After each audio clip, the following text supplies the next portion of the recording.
হাজার হাজার লাখ লাখ বাংলাদেশিরা পশ্চিমবঙ্গ ছেড়ে পালিয়ে যাচ্ছে, যারা অবৈধভাবে পশ্চিমবঙ্গে ঢুকেছিল। এই ভিডিওটা দেখিয়ে এরকমই খবর প্রচার করছে কিছু সোশ্যাল মিডিয়া ইনফ্লুয়েন্সাররা, কিছু ডিজিটাল মিডিয়ারা।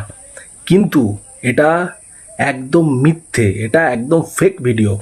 তার কারণ এই ভিডিওটি হচ্ছে পশ্চিমবঙ্গের হুগলি জেলার পুইনানে কিছুদিন আগে মুসলিম সম্প্রদায়ের বিশ্ব ইজতেমা বলে একটি ধর্ম উৎসব হয়েছিল।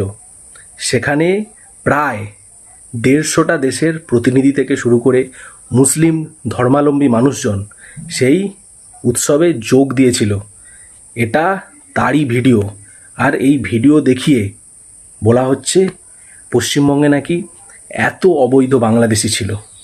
আপনারা কোনো কিছু বলার আগে, কোনো কিছু সোশ্যাল মিডিয়াতে ছাড়ার আগে তার সত্যতাটা যাচাই করুন, তারপর ছাড়বেন।